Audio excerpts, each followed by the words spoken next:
Buzz Kemper, and I'm here speaking with Paula Panczenko, who is the director of Tandem Press. And Paula, every time I have had any interaction with Tandem Press, I always learn more and more about what Tandem Press does and the history of it. And it makes me wish that more people knew about what you do. In fact, we're sitting in front of these beautiful prints by Jeffrey Gibson, and this is part of what you do.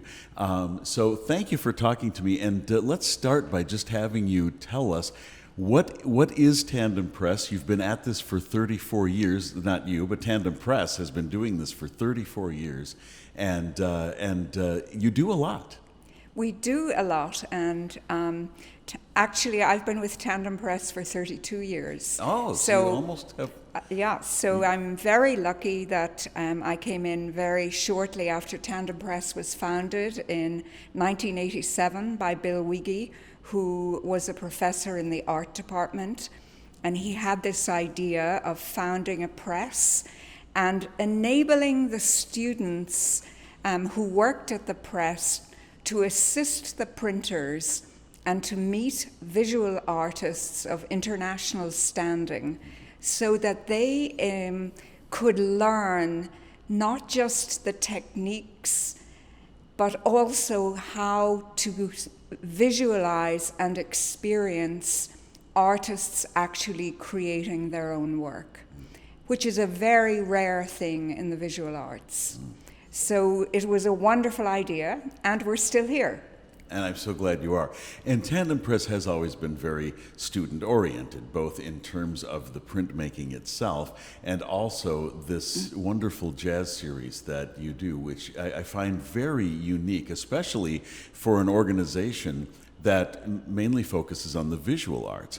So I know I'm going to be speaking with Johannes Wallmann later, and we're going to talk specifically about the music. But tell me about the series itself and how Tandem Press got this series going. Well, the series started in 2014, so it's now 7 years old. And I knew Susan Cook, who is the director of the mead-witter School of Music, and I talked to her about the idea, and she said, you have to meet Johannes Wallmann. And so she set up a lunch, and I met Johannes, and he just ran with the idea. And so he, with his colleagues, taught classes and had the students perform here. And he will talk much more about this than me. But it enabled Tandem to open ourselves to broader audiences and introduce other audiences to the visual arts. And the other thing that was terrific was that we do employ students at Tandem Press, and we now have been able to give students at Tandem Press full scholarships where they get tuition remission, a full salary, and benefits. But both aspects of what the School of Music and the Jazz Studies program does and Tandem Press does, we both engage students, and that is a wonderful experience for not only the students, but also for all the people who work here and all the people who are involved. Yeah, yes, absolutely. It's a two-way street, and that's one of the things that I've noticed about it too, and that I really appreciate about what you do, is that in both the printmaking and the jazz program, you are not only giving students a chance to learn and be creative, but you're giving people in the community a chance to appreciate what these students can do, because sometimes we think of as students as being, less accomplished or somehow not as good as the professionals, and it is quite astonishing what the students are doing in association with Tandem Press, both musically and in terms of the printmaking. Absolutely. And they're very inspired by the artists, and they work under the auspices of the collaborative printmakers who work with the artists. And many of the artists say, when you're in New York, why don't you come and see me? And they're so excited and so thrilled. And many of them have kept in contact with artists and write to them and so on and so forth. It's very terrific. Now, I want to move on to talk about the wine auction, and this is a thing that you do every year, and we've had this little situation called a pandemic, and you've had to change course a little bit. So what form is the wine auction taking this year? Well, actually, this particular event tonight is taking place in lieu of the wine auction. Last year, of course, everything shut down in March of 2020, and we didn't know what to do, and we were all at home, pretty much, working from home and trying to keep everything going. But now we've had a good long time to think of something else to do. We're not ready to open up to a wine auction yet because the numbers are usually very high. The wine auction is our fundraiser, our annual fundraiser, which we have run since 1993, with the exception of last year and this year. But one of the things we have included, we've always included music at the event, and for the last several years we've worked with the Jazz Studies program and the students to perform at the wine auction. So one of the things we thought was, well, why don't we have a jazz event in lieu of the wine auction? Okay. And so we're very excited about that, and we're very grateful to Johannes and to Audio for the Arts for enabling this to happen tonight. And we're very happy to look out the window and see that it is a beautiful night, although it's very, very hot. Yes. But next year, we all hope to be together again, and we will be having the wine auction at Promega, who are building an extraordinary new building called the Kohlberg Center. And they have already invited us to have the wine auction there.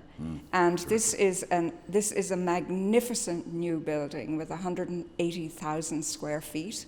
Wow. They have incredible architects. They're going to have indoor waterfalls, plantings, and so we will have the best wine auction ever. Wow, that sounds terrific. And when is that happening? That will be happening next year on the 16th of June.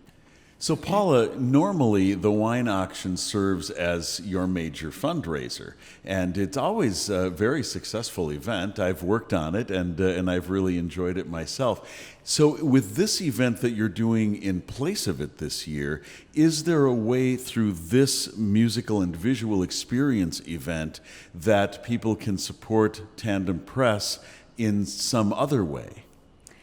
Well, people can always support Tandem Press, I have to say that. And we've had very generous donors this year who have actually supported this entire program for our audience. We have the John and Carolyn Peterson Foundation, who have supported it, the Gabriel Haberland Fund that has supported it. And then we have another donor who basically has promised to give a bottle of wine to every person who subscribes to our YouTube channel. And I'm a subscriber, so I look forward to this. Now, this is very interesting. If we get 100 subscribers to subscribe, then we can put our own name on our own channel. So we're really excited about that.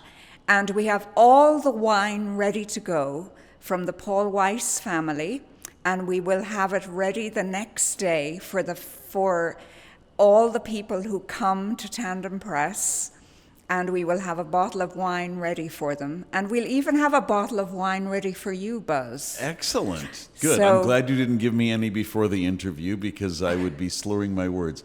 That is really terrific. And of course, those of you who are YouTube viewers, you know that before you finish this video, please look down below and find the subscribe button and click on that. And there's also a little bell that can help notify you when new videos come out. So there you go.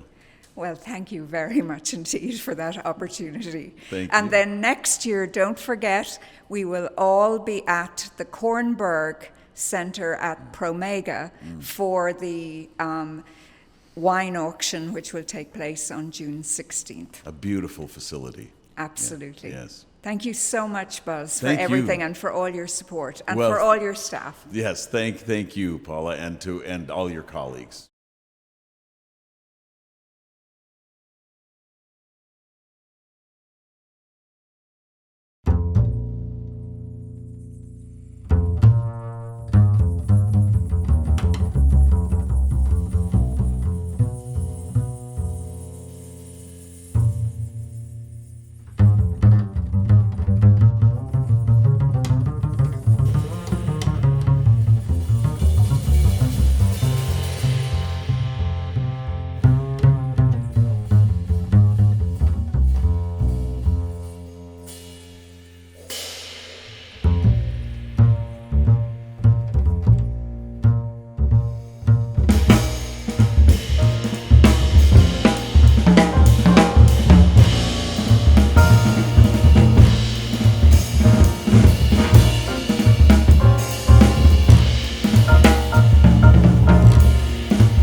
Welcome to our fantastic studio. And I am now going to introduce Jeffrey Gibson, who is joining with our printers, Joe Fry and Jason Rule. And shortly you will meet Patrick Smyczek, and actually one of the graduate students who works here. Welcome, Jeffrey, from Hudson, New York. We're thrilled to have you here. Thank you. Thanks for having me. Oh, thank you. In January 2020, Jeffrey made his first visit to Tandem. Jeffrey is a multidisciplinary artist based in Hudson, New York, and is a citizen of the Mississippi Band of Choctaw Indians and is of Cherokee heritage. He was born in Colorado and spent his childhood in Germany, South Korea, and England. His work reflects his experiences living in multicultural environments and is influenced by Indigenous traditions, queer identity, pop culture, politics, abstract painting, music, and language. He often utilizes objects associated with Indigenous culture and ceremonies, such as leather, beadwork, textiles, garments, drums, and metal jingles. His art practice spans across numerous disciplines, from abstract painting to painting on hide, meticulously beaded punching bags, sculpture, installation, video art, and live performance. And we are so happy that he is making work at Tandem Press. He has received many awards. The most recent award in 2019, he was named a MacArthur Fellow. I'm now going to turn this over to our studio manager and master printer, Jason Rue. Thank you. So the first thing that we're going to show, we have two projects that we are working on with Jeffrey. One is a print Power that is relief and screen print. And so Joe is going to ink up the last block that will go into this jig right here, and then he will print this run. And then after he prints the run, we can show you what the print looks like with the two relief runs on it, and then also what it'll look like once the screen print is added.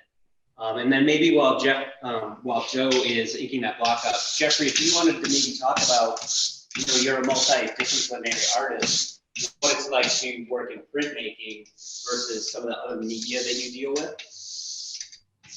Sure. I you know, I've been invited to work numerous times in the past, and I've really not ever really found a way that I felt like it kind of reflected, you know, the rest of my practice, which over the past decade has really become very craft-oriented, pattern, text, and trying to like find ways for those to come together. And I think as the work has gotten more graphic, and I think the text, you know, has kind of I found my voice of how I use text and words. And so now, I don't know, I think I felt more comfortable. And even when I first got to Tandem, you know, a lot of it is about that kind of trust that is built between the artists and the printers. And I felt immediately comfortable at Tandem. And I also felt like the printers were not looking to really, you know, do anything more than kind of find the best ways to produce what I was envisioning. And so actually this piece, the Power print, actually the idea has shown up a couple of different times in my work. I did want to work with the idea of a rainbow, which is something that I think can come across as almost very light, but in other bodies of work that I've made, I try to use color to represent, you know, communities, people, movements. So this idea of the rainbow and how it relates to not only LGBTQ rights and humanity movements, but you know, it's also just generally been used as a symbol of unity. And so there was a punching bag, which some people might be familiar with my punching bag series, that was made in, I believe, 2017, that was titled Power. And it was literally bands of color of beadwork with the word power in it. And, you know, it's very obvious when you have the words, you know, black power, white power, but then you add red power, purple power, green power. And with this print in particular, I wanted to add brown power. So that's one of the colors that you'll see here. But go ahead, sorry, we're gonna hear a sound.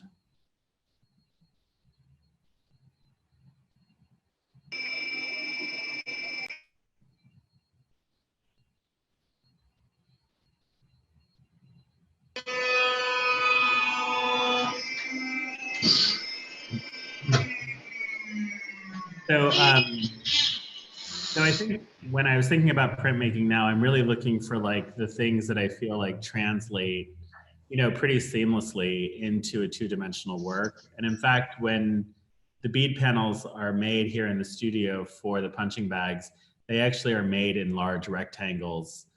They're stitched together very similarly, and then they're wrapped around the punching bag and then stitched on. So I don't know, I think in that way, it translated pretty easily to me. In fact, it's almost at a similar scale of what, you know, the beadwork might be for a punching bag. Yeah, I think, I mean, I love the scale of this print. That was another thing that was important to me when we were talking, is just about the kind of saturation.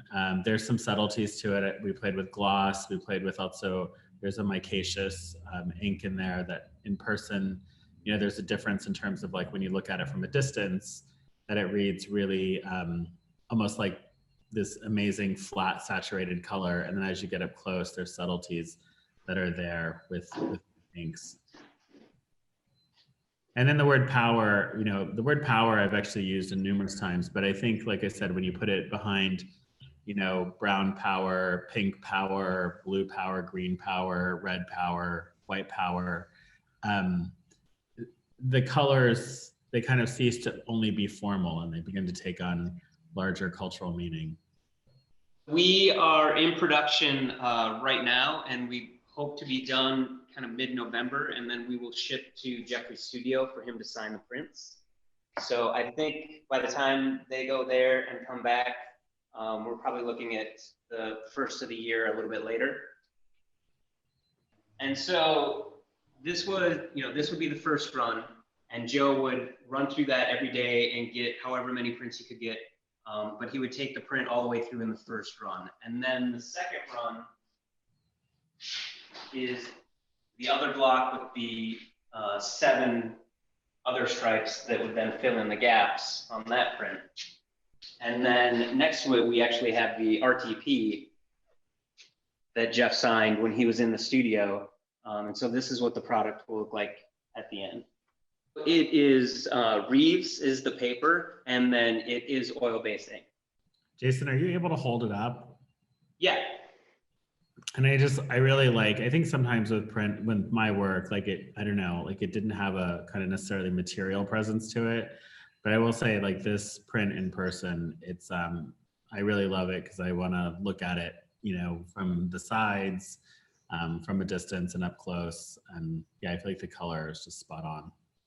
Most of the times they're destroyed. Occasionally, because of our educational outreach that we incorporate into the press, we like to keep some of those matrix items to show when people come on tours. Or occasionally, we've also given them to the Chazen Museum, who's our archive. But yeah, traditionally we would destroy the blocks after everything is done.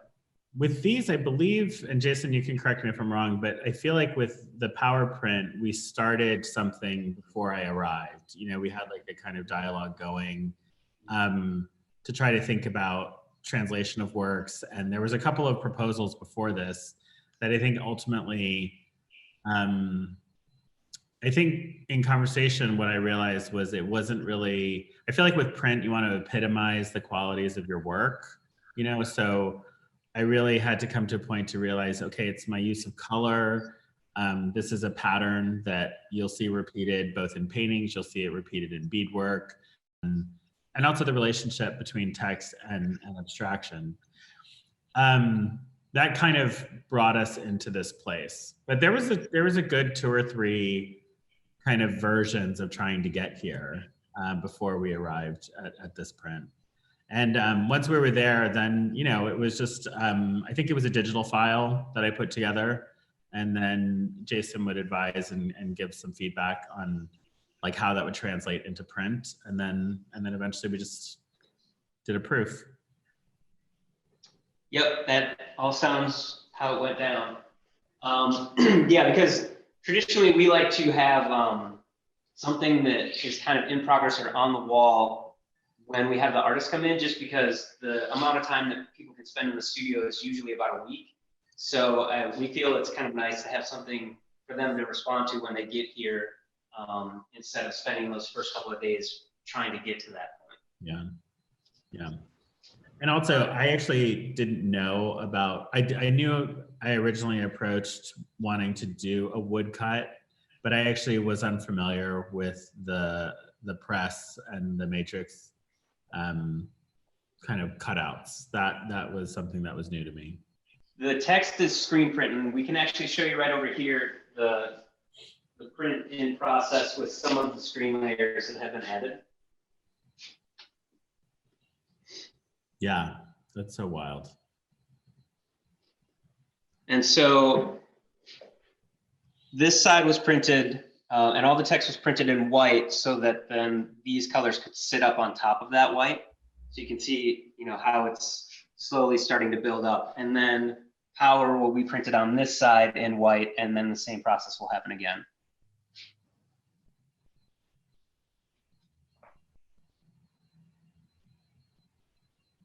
And you can see there with the camera, there's the difference in sheen between the inks, which I was really excited about. And there's slight texture in what's reading as that really dark gray, almost black color.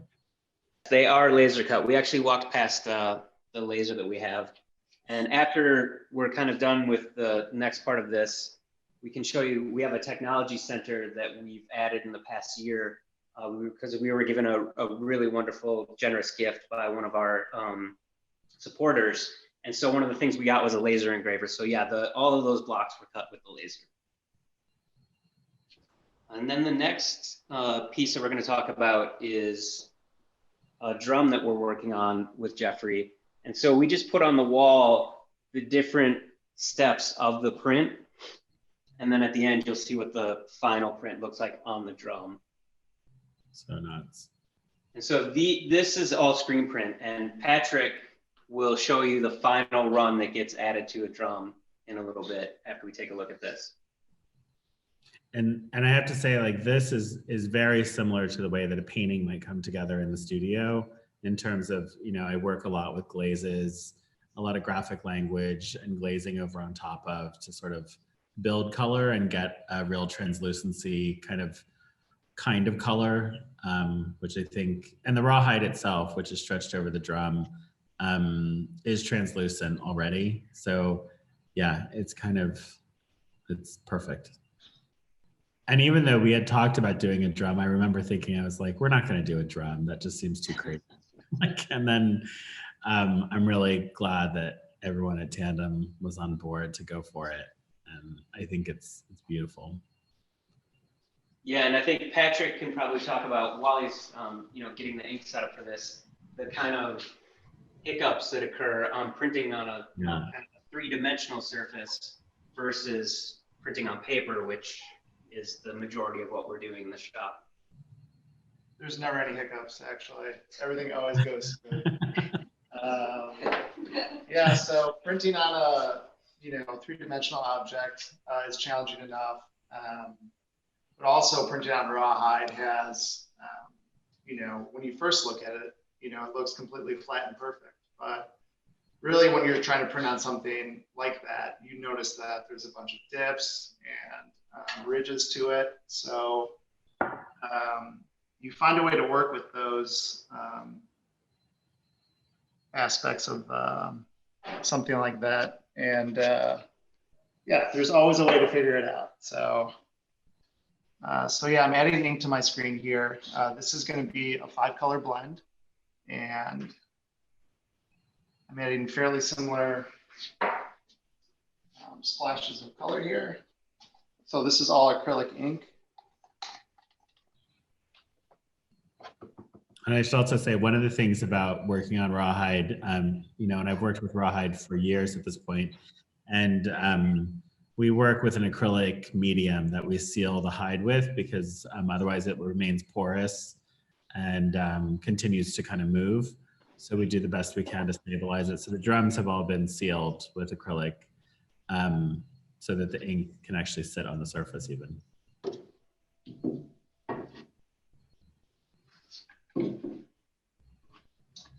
So I built this jig to hold the drum. Since the surface of the drum is raised, the drum itself is 3 inches tall. Wanted something to be able to hold it while I print, because the registration on these drums needs to be very precise. So we've created this jig to hold the drum, and we have a registration system set up that goes with our screens. So now I'm going to kind of blend these 5 inks together. It takes a few pulls. I'll print on paper first before I ultimately print on the drums, just to make sure all the ink is fully blended.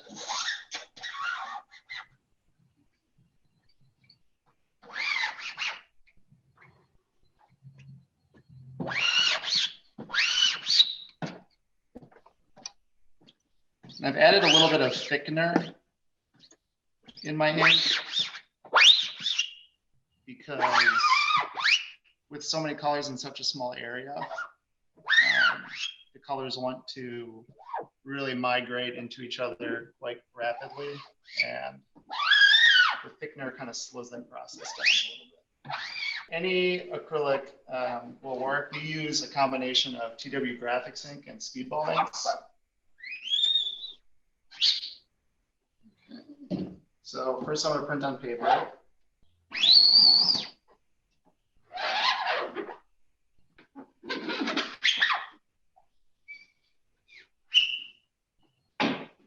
Okay, so I'll print a couple of these. And you can see the blend is kind of not quite blended yet, but it's getting there. So we'll set that there.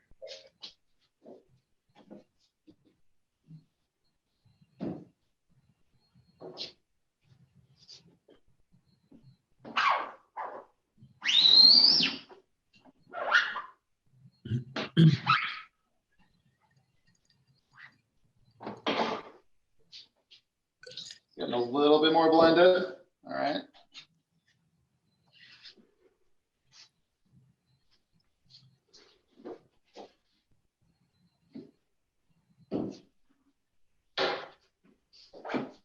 We have made lots of drums for performance. In fact, I've been working on some video projects during quarantining, and one of the video projects involved making new drums that were hand painted, and those have all been played.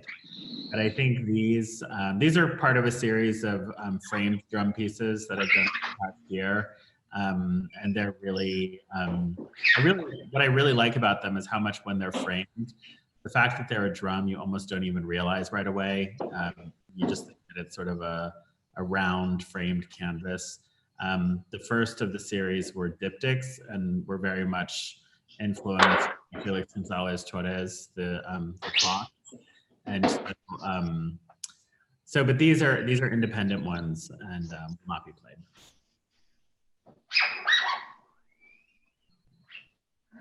That's pretty close. So what I'm going to do now is print on a piece of Mylar. That will be kind of show me where the ink is going to be sitting above the drum. And if I need to slightly alter the position of the drum, I can at that point. So.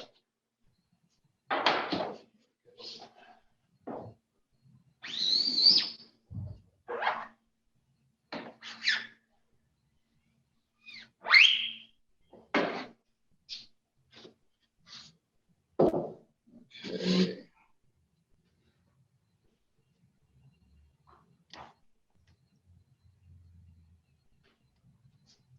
Looks pretty good. Just going to adjust the top a little bit.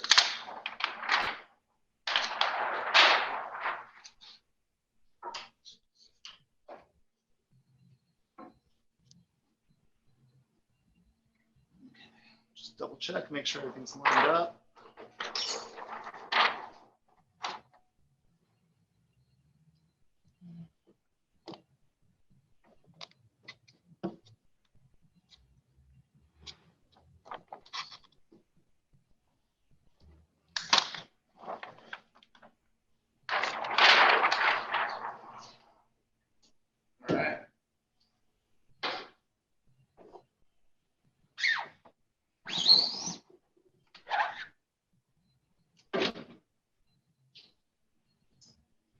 There you have it.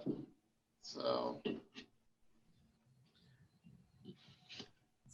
Patrick, if at any point this one didn't work out, like, can you go back at all, or is it just sort of like, oh, it didn't work out? Yeah. So fortunately, the edition is complete at this point. This was actually the one that didn't work out. But if there were for instance, on this layer, I could print a white circle. Yeah. It would take a few layers, but I could get there. Right. And then I could print on top of that.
I'm really interested in learning more about the UW-Madison Tandem Press's musical and visual experience with the Jazz Studies program.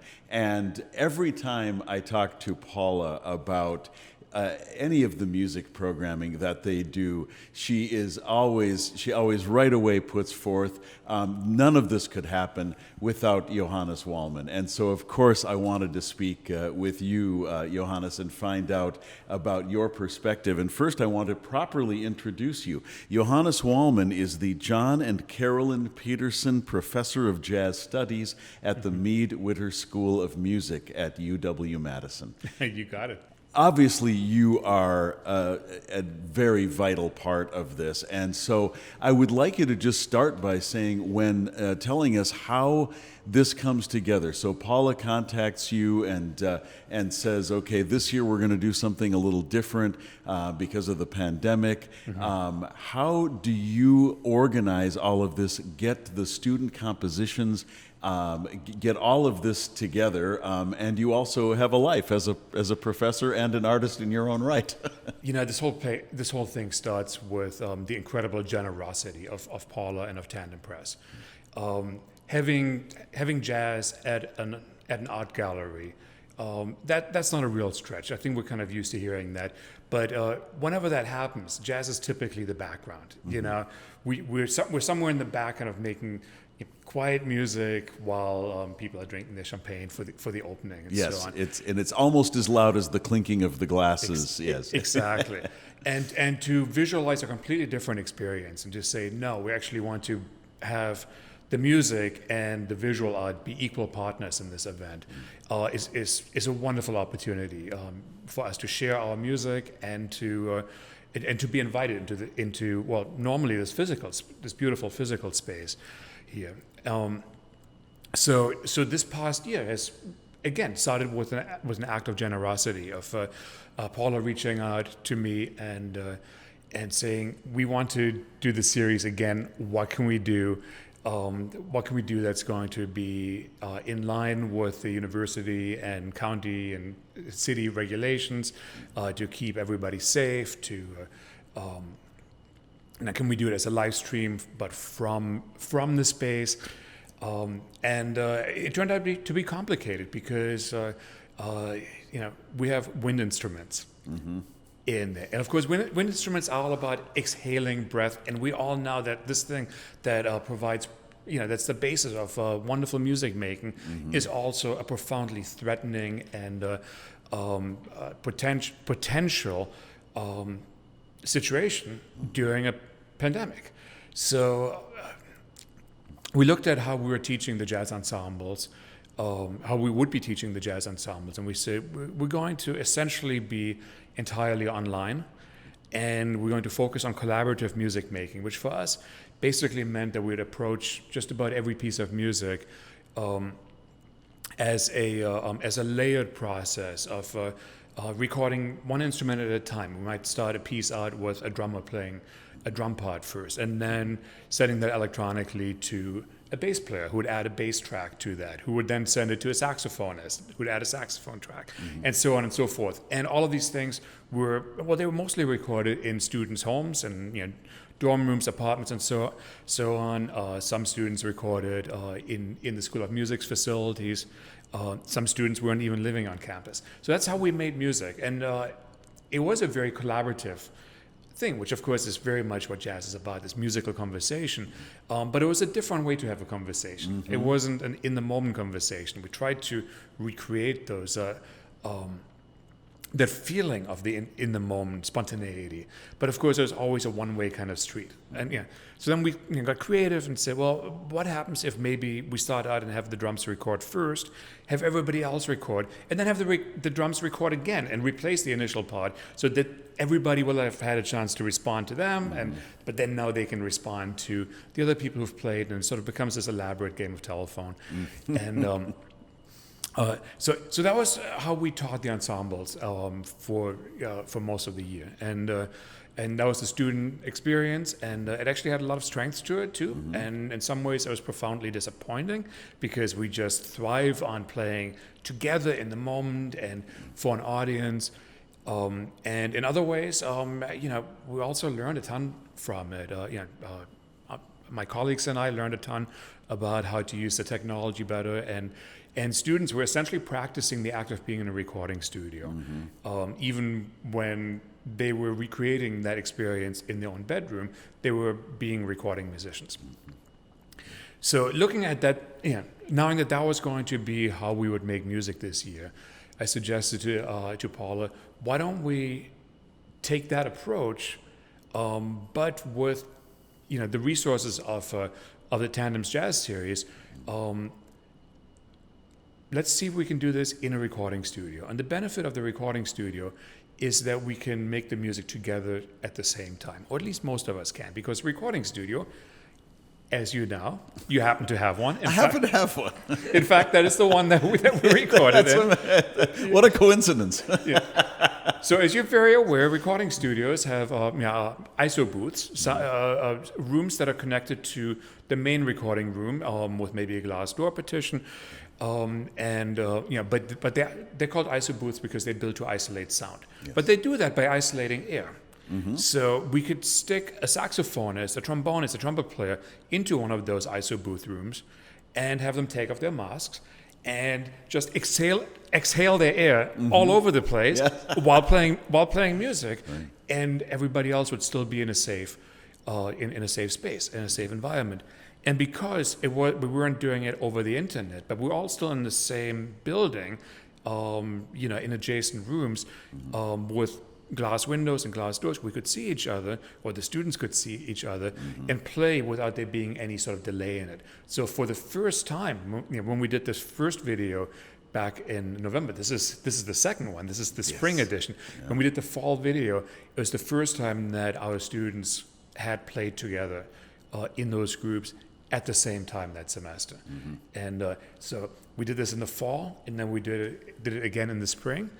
And that's sort of the short version of it. And as you can imagine, this is COVID. We all had to kind of, it's a pandemic. We had to adjust to things as they were happening. We also, as you see the video, you might see some people. You see many people in the recording studio. You might have noticed a couple of people in the same space because we didn't have unlimited ISO booths. So we still recorded with some of the students playing together at the same time.